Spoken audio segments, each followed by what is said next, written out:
Hello बच्चों, उम्मीद है कि आप सभी की फिजिक्स के पेपर के लिए जो तैयारी है 4 मार्च के लिए बहुत ही अच्छी चल रही होगी। बहुत से बच्चे ऐसे होते हैं जिनको अच्छे से सारे चैप्टर तैयार होते हैं, सारे फॉर्मूला, सारे ग्राफ, सारे डेरिवेशन, और बहुत से बच्चे ऐसे भी होते हैं जिनकी अब तक शायद कुछ तैयारी भी ना भी हो और बहुत ही हो भी तो बहुत ही कम हो। तो बच्चों, इन दोनों ही तरह के बच्चों के लिए हम इस वीडियो में बात करने वाले हैं कि चैप्टर वाइज वो कौन कौन से इंपॉर्टेंट टॉपिक्स हैं जो कि क्या है बहुत ज़्यादा इंपॉर्टेंट हैं या फिर जहां से फिजिक्स के पेपर में क्वेश्चन आपको देखने को मिलेंगे। तो ये वीडियो आपके लिए बहुत ज़्यादा इंपॉर्टेंट होने वाला है क्योंकि यहाँ पे इस वीडियो में हम बात करने वाले हैं उन टॉपिक्स की चैप्टर वाइज जहां से सबसे ज़्यादा क्वेश्चंस के, न्यूमेरिकल के और डेरिवेशन के पूछे जाने की क्या है चांसेस हैं। तो चलिए टाइम ना वेस्ट करते हुए फटाफट स्टार्ट करते हैं, देखते हैं हमारे चैप्टर वाइज कौन कौन से ऐसे इंपॉर्टेंट टॉपिक्स हैं जहां से क्वेश्चन सबसे ज़्यादा पूछे जा सकते हैं। तो चलिए फटाफट देखते हैं बच्चों। तो बच्चों, हमारा जो पहला चैप्टर है वो है इलेक्ट्रिक चार्जेस एंड फील्ड। तो हम बात करें इस चैप्टर में तो जो सबसे इंपॉर्टेंट जो टॉपिक्स हैं वो ये 3 हमारे Coulomb's law, dipole and application of Gauss law. Coulomb's law जो है बच्चों बहुत ज़्यादा इंपॉर्टेंट है, इस पर बेस्ड फॉर्मूला और इस पर बेस्ड क्या क्वेश्चन जो है पूछे जाते हैं, तो ये बहुत ज़्यादा इंपॉर्टेंट टॉपिक है। और डायपोल के केस में अगर बात करें तो इलेक्ट्रिक फील्ड एंड पोटेंशियल जो है इक्वेटोरियल पॉइंट पर और एक्चुअल पॉइंट ऑफ डायपोल पर इसके डेरिवेशन और इस पर बेस्ड न्यूमेरिकल पूछे जाते हैं। और टॉर्क अगर कोई डायपोल यूनिफॉर्म इलेक्ट्रिक फील्ड में रखा हो, इस पर बेस्ड डेरिवेशन आते हैं। तो ये इसके इंपॉर्टेंट टॉपिक हैं। जबकि एप्लीकेशन ऑफ गॉस लॉ में अगर बात करें तो जनरली जो मोस्टली डेरिवेशन है, एक सिंगल वायर की वजह से इलेक्ट्रिक फील्ड बताओ, एक हॉलो स्फीयर की वजह से इलेक्ट्रिक फील्ड बताओ, और अगर एक प्लेन शीट है तो उसकी वजह से इलेक्ट्रिक फील्ड बताओ। तो इस तरह के इसमें जो मोस्टली डेरिवेशन पूछे जाते हैं डेरिवेशन। तो ये वो 3 जो टॉपिक्स हैं जो कि चैप्टर 1 में बहुत ज़्यादा इंपॉर्टेंट है, यहाँ से आपको क्वेश्चन देखने को मिलेंगे। इसी तरह से चैप्टर 2 में देखते हैं तो चैप्टर 2 में हमारे जो है इक्विपोटेंशियल सरफेस, जो कि हमारा पोटेंशियल एंड कैपेसिटेंस चैप्टर है, इसमें अगर बात करें तो इक्विपोटेंशियल सरफेस जो है इस पर थ्योरी पर बेस्ड क्वेश्चन पूछे जाते हैं बहुत ज़्यादा। और इसी तरह से potential energy of system of charges में जनरली इसमें न्यूमेरिकल आते हैं। आपको 3 से 4 चार्ज का सिस्टम पकड़ा देगा और आपसे पूछेगा बताओ इस सिस्टम की कितनी पोटेंशियल एनर्जी होगी। और energy stored in the capacitor पर बेस्ड फॉर्मूलाज पर बेस्ड क्वेश्चन आते हैं, like half CV square and Q square by 2C। तो इस तरह के जो क्वेश्चंस हैं, इन तरह के टॉपिक्स के जो भी क्वेश्चन हैं उनको आप अच्छे से देख के जाइएगा, आपको इसमें क्या बहुत ज़्यादा चांसेस है कि आपको क्वेश्चन देखने को मिले। नेक्स्ट क्वेश्चन देखते हैं। नेक्स्ट हमारा क्या है चैप्टर करंट इलेक्ट्रिसिटी। भाई बहुत इंपॉर्टेंट टॉपिक है। Drift of electron and resistivity पर बेस्ड जनरली डेरिवेशन आते हैं, I = NeVd। और मोबिलिटी ऑफ इलेक्ट्रॉन पर बेस्ड जो है जो क्वेश्चंस हैं वो आपको क्या है आपके पेपर में देखने को मिल सकते हैं, बहुत इंपॉर्टेंट है ये। Temperature dependence of resistivity generally इस पर बेस्ड न्यूमेरिकल आते हैं। और किरचॉफ्स रूल, जो किरचॉफ लॉ है हमारा फर्स्ट लॉ और सेकंड लॉ, इस पर बेस्ड क्वेश्चंस बहुत ज़्यादा इंपॉर्टेंट है भाई, ये आपको क्या है पेपर में पक्का देखने को मिलेगा। चलिए ऐसे ही देखते हैं हमारा चैप्टर नंबर 4 जो है मूविंग चार्जेस एंड मैग्नेटिज्म में। तो motion of A charge in magnetic field, अगर कोई चार्ज पार्टिकल सर्कुलर पाथ पर मूव कर रहा है तो उसकी क्या रेडियस होगी और उसका क्या मोमेंटम होगा, और अगर कोई चार्ज पार्टिकल हेलिकल पाथ पे मूव कर रहा है तो पिच कितनी होगी। तो ये जो है इस पर ये इसमें अगर बात करें तो सर्कुलर पाथ और हेलिकल पाथ पर बेस्ड क्वेश्चन आपको मिलेंगे। दूसरा क्या है फोर्स बिटवीन 2 पैरेलल वायर्स, अगर 2 करंट कैरिंग वायर्स एक दूसरे के पैरेलल रखे हुए हैं तो इनके बीच में कितना फोर्स लगेगा, इसको ड्राइव करना। साथ ही साथ यहां से 1 एम्पियर की डेफिनेशन ये भी एक नंबर में आ सकती है, बहुत इंपॉर्टेंट है ये भाई।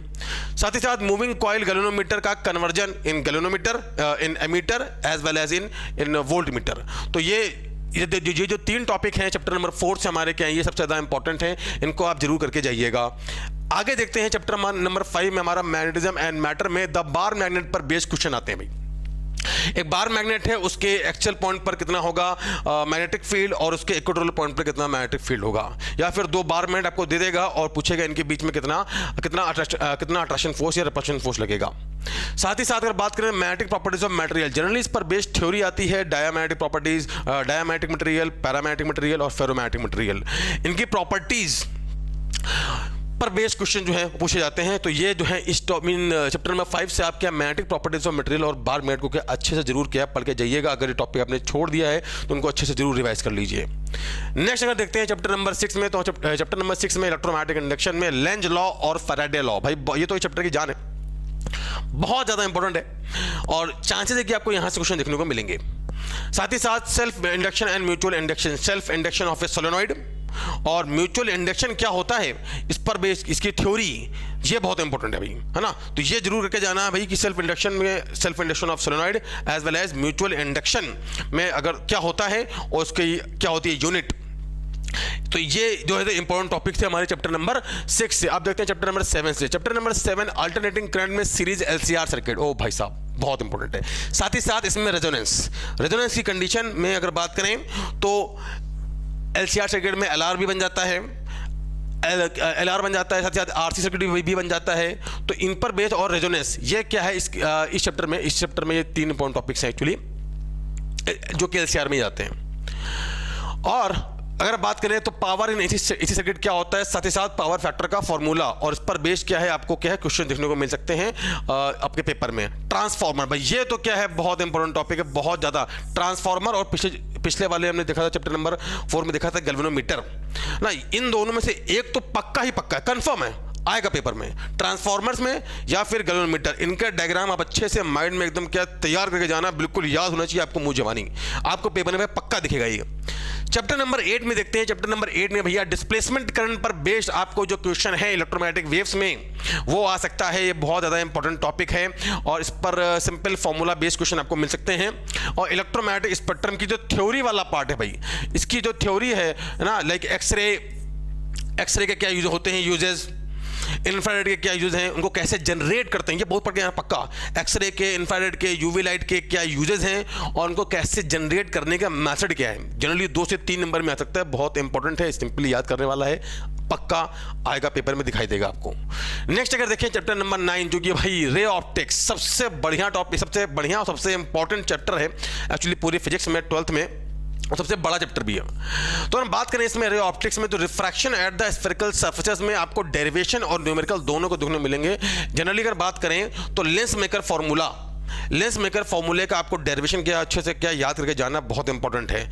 और इस तरह के क्वेश्चन भी आते हैं कि अगर कोई लेंस क्या है एयर में हमको उसकी फोकल लेंथ दे रखी है और उसको अगर हम क्या लिक्विड में या वाटर में डिप करते हैं तो फोकल लेंथ कितनी हो जाएगी, इस तरह के क्वेश्चन बहुत इंपॉर्टेंट है, बहुत ज्यादा इंपॉर्टेंट भाई, है ना। तो आपको पेपर में देखने को मिल सकते हैं। प्रिज्म पर बेस्ड न्यूमेरिकल, प्रिज्म में अगर हम बात करें तो जो हमारा फॉर्मूला होता है delta M equal to mu equal to sine A plus delta M by 2, minimum deviation का केस में divide by sine A by 2। इस पर बेस्ड आपको न्यूमेरिकल आपको प्रिज्म में देखने को मिलेंगे। तो ये फॉर्मूले पर बेस्ड एप्लीकेशंस, इन पर बेस्ड क्वेश्चंस, उनको अच्छे से प्रैक्टिस करके जाइए। और ऑप्टिकल इंस्ट्रूमेंट में अगर हम बात करें तो ऑप्टिकल इंस्ट्रूमेंट में हमारा हो गया कंपाउंड माइक्रोस्कोप हो गया, मैं लिख देता हूं एक बार, कंपाउंड माइक्रोस्कोप हो गया।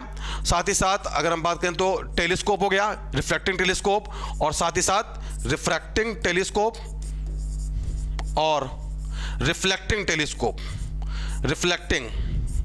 ये 3 जो टॉपिक हैं मतलब इसी में आते हैं, ये बहुत ज़्यादा इंपॉर्टेंट है भाई। और रिफ्लेक्टिंग टेलीस्कोप का क्या है एक्चुअली कॉन्सिक्वेंसेस, क्यों इसको हम क्या है कम यूज करते हैं as compare to reflecting telescope, ये बहुत ज़्यादा इंपॉर्टेंट है, ये पूछा जा सकता है पेपर में, आपको दिखाई देगा। तो जनरली आपको क्या है 2 से 3 नंबर या हो सकता है 5 नंबर में भी आ जाए पार्ट्स में। नेक्स्ट देखते हैं हमारे चैप्टर नंबर 10 में भाई अगर बात करें तो वेव ऑप्टिक्स में ये तो भाई बहुत reflection and refraction by wave nature, by wave. तो ये जो है ना जो रिफ्रैक्शन वाला पार्ट है ये तो आपके पेपर में पक्का रखा, मैं लिख के दे रहा हूं आपको, पेपर में दिखाई देगा ये 5 नंबर में, कि prove the law of refraction by the हाइगन प्रिंसिपल। तो इसको तो रट के जाना है एकदम अच्छे से, इसको पक्का करके जाना है। और इंटरफेरेंस अगर वाईडीएसई पर बेस्ड जो सिंपल फॉर्मूलाज हैं, अगर हम बात करें फ्रिंज विड्थ का, एंगुलर फ्रिंज विड्थ का, और एनएथ मैक्सिमा कहाँ मिलता है, और बात करें एनएथ मिनिमा कहाँ मिलता है, इनके फॉर्मूलाज और उन पर बेस्ड क्वेश्चन आपको दिखाई देंगे। डिफ्रैक्शन की बात करें तो डिफ्रैक्शन का प्रूफ आपके कोर्स में नहीं है, लेकिन डिफ्रैक्शन में अगर बात करें तो जो फॉर्मूला आता है, अगर बात करें फर्स्ट मिनिमा कहाँ मिलता है हमको, और जो सेंट्रल मैक्सिमा होती है उसकी विड्थ क्या होती है, उसके एंगुलर विड्थ क्या होती है, उस पर बेस्ड क्या छोटे क्वेश्चन आते हैं 1 नंबर के 2 नंबर के, तो ये आपको पेपर में मिल सकता है ना। तो ये टॉपिक्स हैं कि जो कि इंपॉर्टेंट है in the case of the wave optics. ऐसे अगर हम बात करें चैप्टर नंबर 11 ड्यूल नेचर में Einstein photo electric equation E equal to, अगर बात करें यहाँ पर S C by lambda, sorry K max equal to कितना बनेगा, K max equal to S C by lambda minus 5, है ना। इस पर बेस्ड क्वेश्चन आपको क्या है, आपको आइंस्टाइन फोटो इलेक्ट्रिक क्वेश्चन पर बेस्ड क्वेश्चन आपको मिलेंगे, और इस पर बेस्ड क्वेश्चन पूछे भी जाते हैं। इसमें ग्राफ वाला पार्ट आगे देखो ना, ग्राफ, इसके जितने भी ग्राफ हैं वो आपको थ्योरी वाले फॉर्म में दिखाई देंगे। जनरली बहुत इंपॉर्टेंट टॉपिक है भाई, बहुत ज़्यादा करके ही जाना, बहुत सिंपल है, आराम से आएगा। बात करें साथ ही साथ wave nature of matter, the Broglie wavelength पर बेस्ड क्वेश्चन आपको इस पर बेस्ड क्वेश्चन, इस पर सिंपल थ्योरी है ना, मैटर वेव क्या होती है वो पेपर में आने के बहुत ज़्यादा चांसेस हैं। ऐसे अगर बात करें चैप्टर नंबर 12 एटम्स में, तो अल्फा पार्टिकल एक्सपेरिमेंट जैसे बोलते हैं रदरफोर्ड एक्सपेरिमेंट, और साथ ही साथ अगर बात करें बोर मॉडल में अगर हम बात करें तो nth ऑर्बिट की रेडियस क्या होगी, nth ऑर्बिट में इलेक्ट्रॉन की वेलोसिटी क्या होगी, nth ऑर्बिट में इलेक्ट्रॉन की एनर्जी क्या होगी, काइनेटिक एनर्जी क्या होगी, पोटेंशियल एनर्जी क्या होगी। इस पर बेस्ड क्वेश्चंस भी सिंपली आ सकते हैं, और इनको डराइव करने का जो फॉर्मूला है वो डेरिवेशन भी आ सकता है। तो चैप्टर नंबर 12 में हमारे जो ये 2 इंपॉर्टेंट टॉपिक हैं, इनमें इनको जरूर करके जाना है। यहाँ से आपको क्वेश्चन पक्का आपके पेपर में दिखाई देंगे। ऐसे अगर हम बढ़ते हैं चैप्टर नंबर 13 में, तो न्यूक्लियाई में मास एनर्जी और क्या बोलते हैं बाइंडिंग एनर्जी पर न्यूक्लियॉन वर्सेस क्या बोलते हैं एटॉमिक नंबर का कर्व जो होता है, ये बहुत इंपॉर्टेंट है, बहुत ज़्यादा। इस पर आपको क्या है, इस पर आपको क्या बात करें डेल्टा एम मास डिफेक्ट पर बेस्ड क्वेश्चन दिखाई देंगे, और न्यूक्लियर फोर्स और न्यूक्लियर एनर्जी पर बात करें आपको क्वेश्चन दिखा सकते हैं, जिसमें आएगा न्यूक्लियर फिजन और न्यूक्लियर फ्यूजन क्या होता है। तो साथ ही साथ न्यूक्लियर फोर्स क्या होता है, इस पर भी लिखा भी है, इस पर भी बेस्ड क्वेश्चन आपको पेपर में मिलेंगे, और क्योंकि इस चैप्टर की जान है, ठीक है ना भाई। ऐसे अगर बढ़ते हैं यहाँ पे लास्ट चैप्टर में, तो लास्ट चैप्टर जो हमारे सेमीकंडक्टर्स है, इसमें आपको पीएन जंक्शन बहुत ज़्यादा चांसेस हैं कि आपको पीएन जंक्शन क्या है, पीएन जंक्शन डायोड करके जाना है, और साथ ही साथ क्या बता रहे हैं सेमीकंडक्टर डायोड, पीएन जंक्शन करके आना है, साथ ही साथ सेमीकंडक्टर डायोड भी देखने आना है। और अगर हम बात करें रेक्टिफायर में, तो मैं आपको पहले बोल दूं भैया कि रेक्टिफायर में आपको हाफ वेव रेक्टिफायर या फिर फुल वेव रेक्टिफायर में से एक तो पक्का ही आपको पेपर में दिखाई देगा, गारंटी है, लिख के रख लो, इसको याद करके जाना है अच्छे से। हाफ वेव रेक्टिफायर और फुल वेव रेक्टिफायर में से, इनमें दोनों में से कोई ना कोई एक टॉपिक तो पक्का ही आपको 5 नंबर में पेपर में मिलने वाला है। 7 नंबर का टॉपिक आता है, बहुत इंपॉर्टेंट है। तो बच्चों ये थे वो इंपॉर्टेंट टॉपिक्स जो कि क्या बहुत ज़्यादा इंपॉर्टेंट हैं, और जहां से क्वेश्चन आने की सबसे ज़्यादा प्रोबेबिलिटी है आपके 4 मार्च को फिजिक्स के पेपर में।